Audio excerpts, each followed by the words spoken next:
I want to make some changes to Reagan's backstory. I'm thinking about messing with, like, her earlier timeline, but, like, we actually get a fair amount on the twins and Franco's childhoods. As much as you can, given, like, the way information is conveyed. Because the comics are very short, and the documents are limited. But I think Franco has the most documents out of all the Prime assets. Oh my god, he is so the favorite child. He is so the fucking favorite child. And they delve slightly more into the Prime assets' childhoods as they go on. I'm so congested right now, I can't talk. Franco and the twins, especially, it feels like. Or you get a really good sense of what their childhood was probably like, even if it isn't explicitly stated. But anyways, so, the direction, I don't know what kind of a direction I want to take with Reagan, because I have, like, sort of an idea of a family dynamic in mind, but I want to think, like, how much does she consider them? Is how she grew up, like, really important to her character, and so therefore it's kind of necessary to include a little bit more on them. I mean, I kind of want to, because she does have, a niece at some point. Obviously she's gonna have multiple, because, she has 3 brothers, I think, in total, 2 older and 1 younger. The younger one she never actually meets. But she has 2 older brothers, that are at least, like, I think one, they're a bit older than her. One's, like, 5 years older, and the other one's, like, 7 years older. I don't know, I'm just kind of speaking off the top of my mind here. I kind of have, like, an idea for a family dynamic. Maybe I need to lead into her sibling relations more, because, so far, all of the, Prime assets have either been only siblings, or have had, really weird relationships. I'm looking at you, Otto and Aurora. I think they're the only siblings of the Prime assets, or, like, the only Prime asset to have a sibling? Because Gooseberry was an only child, Franco was an only child, Lilia, we don't fucking know. It's, I'm pretty implied that she was an only child, considering the fact that she never knew any siblings, blah blah blah blah blah. Coyle, I don't know, again, they don't give us a whole lot on his childhood. So he could have more siblings. I could see him having some older siblings. Either way, they're very clearly not important. And so maybe I could lean into that with Reagan, lean into, like, maybe her older brothers. Her older brothers were just as involved in organized crime as her father was, because that's what he wanted them to do. Or he kind of used all of his children as pawns to a degree. I mean, yeah, pretty much. Okay, basic ground rules of Reagan's family dynamic.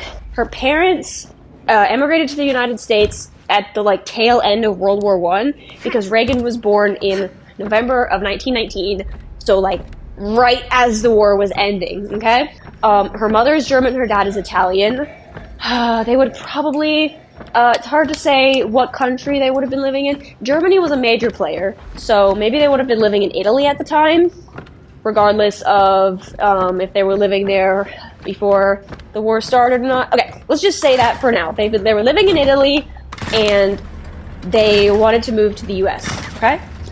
And they've probably got 2 boys at this point, because they got there, like, just before Reagan was born, and her closest older brother is 5 years. And her dad was involved with the mafia over in Italy, and he then, again, becomes involved with the mafia that's in the United States, okay? They live in Chicago, and so her dad becomes involved there. I guess fairly naturally. He kind of, like, it was that kind of connection and loyalty, and he didn't have any other community to do anything else, blah blah blah. I'm not going to defend her dad super hard.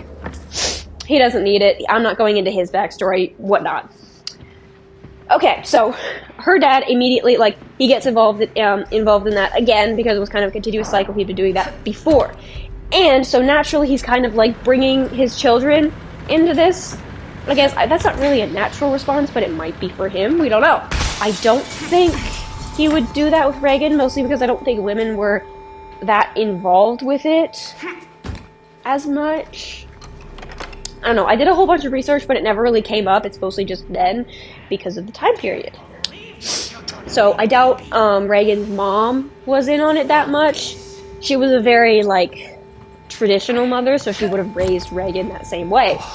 So yeah, that's where the mindset came from for Reagan, to be of what kind of woman she was supposed to be. But I feel like she was still fairly close with her brothers, even if there was that kind of, like, traditional sense. There might have been parts of Reagan that, like, showed up earlier that are brought out later in her life that her mom kind of tried to correct but never really worked. Like, there had to have been some slaughterhouses in Chicago, big city. I'm gonna make that assumption right now. Nobody fact check me on that. Either way, I like to think that, like, as like a preteen or like a teenager into excuse me, from preteen into like teenager, she had kind of like developed a fascination with like butchering processes and slaughterhouses and that kind of thing.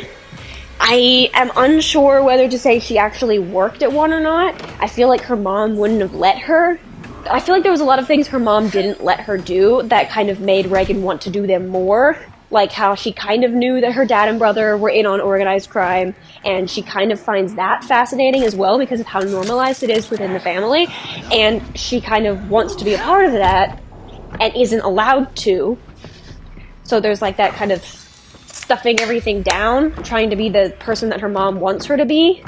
And then, so okay, yeah, that's kind of the childhood image that I'm building into her head. And so then, as we know, that kind of like pawn thing, her dad using his kids as pawns, basically, where if he got in trouble with his bosses, quote unquote, like that's why the older brothers were put in, because they were like, oh, I got more people for you, let me off the hook, please. I don't know if that would actually work. That's just kind of my idea. Again, this is subject to change. I'm just kind of spitballing here from stuff that I read. And then I feel like I read that some Chicago crime families were involved with some Louisiana crime families, because obviously I had to connect where I'm going next for this.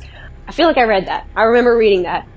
And then I don't know if arranged marriages were that much of a thing. I feel like they could be, like business-wise.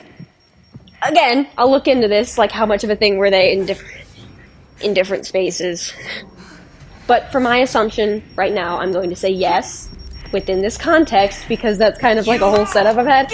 Either way, her dad starts having some sort of issue or other again, because he's a dumbass. And he's like, okay, I've still got one more kid. Let's make a deal, essentially. So basically, she is then married off, probably around 18 or 19,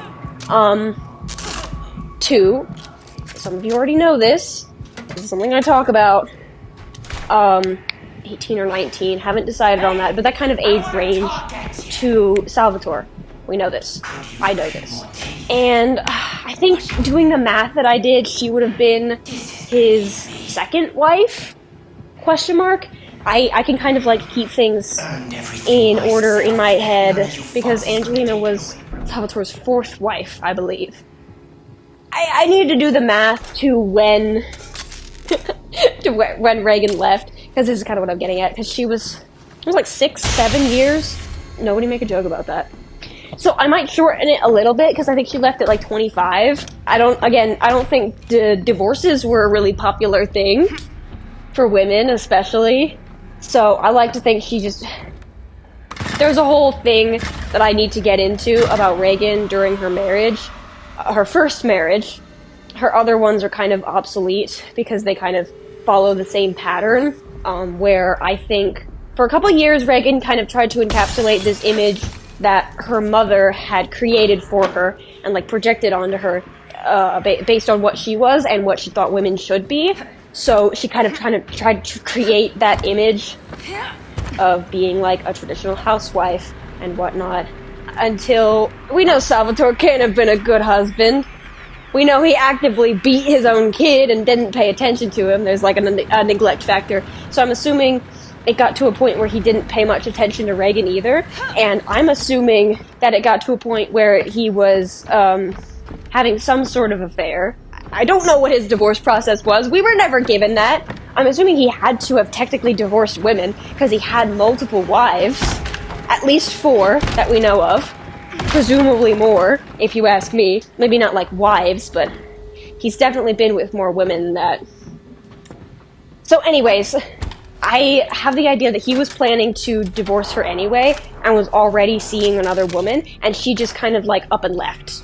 Okay? And this does tie into her relationship with Franco later, of course, which I love. I love them very much. And so she's already kind of got this, like, fed up. She's kind of fed up in general, and she's grown a little bit more violent because she's slowly witnessed more of the things that Salvatore does. She's slowly witnessed more of those things and has slowly been able, like, kind of curated violence, like, in herself. Does that make sense? Anyways, she runs away. This leads into her becoming a cannibal because she has essentially nothing. She doesn't want to go back to her family. And also it's far away. I don't know how far Louisiana is from Illinois, but I don't think she would have thought to go there because of how her family was. So she just kind of kept going, and my idea is that she resorted to cannibalism out of survival. That's a very common thing, survival cannibalism. But then it kind of devolved into, like, an actual taste for human meat. And so she just began to do that, and then she started, that's kind of how it spiraled into her killing people. And then somewhere along the lines, she kind of connects the dots that she can use powerful people to cover up what she's doing, and that leads into her, pull it together, into her later marriages, because she had 4 marriages. Of all of them, she never really married for love. She never wanted to marry Salvatore, didn't really care. She's like, okay, fucking whatever. And then she starts to specifically go back to that image she curated of the kind of traditional housewife, and then marry powerful people, or more powerful people, and then she would kind of repeat the cycle. If they ever started, like, finding out things about her, because she would kind of curate a different identity to go and commit her crimes, and that's sort of the persona we see in the trials, because, in case you didn't notice, this Reagan isn't her real name. It's a name she gave herself as kind of the persona she used while killing, even if it was, like, unknown, because, you can't give away your name as a killer. That, defeats the whole point. Whatnot, unless you're an idiot, which some are, but again, moving on. She kind of creates 2 separate extreme personas that aren't really her, because, well, committing her crimes, she poses as a man, because it would be harder to trace her, obviously. And then whenever her next few husbands would, like, start getting suspicious that she was up to something, whatever they thought she was getting up to, it usually wasn't the same conclusion, but they started getting too close. Like, even if they weren't suspicious that she was killing and eating people, they start getting suspicious of her doing something else, so they start looking, like, keeping a closer eye on her and looking into her, and that's bad for her, because they don't know that. And so she would then turn it on them and kill and cannibalize them. There's a whole metaphor to her cannibalism that I've come up with. It started out as survival cannibalism, and then it just kind of escalated. I can get into that another time. And then, yeah, and then that leads into her being captured by Murkoff, because there was an employee of one of her 4th husband's businesses that also kind of, like, worked with Murkoff. They specifically knew Clive Perry, I believe. So they're like, hey, I remember about your whole project that you've got going on. You've got a couple people. I have, like, a recommendation for you. And then Perry obviously tracked Reagan down and gets beat up for a 4th time! Fuck yeah! Because Reagan is in between Franco and the twins. Okay. Whew. Okay, so that's my idea so far. I think it's actually, talking about it now is pretty solid. I feel like it only scratches the surface of stuff I want to talk about her. But I feel like I can't keep going. I need to go take a break. I don't even know if I'm going to do anything with this recording, because it's, like, way too fucking long to put literally anywhere. I might put it on YouTube just for the fun of it. Hey guys, listen to me ramble about an OC. Whatever, I'm going to go eat my food. I'm actually quite hungry. So, see ya.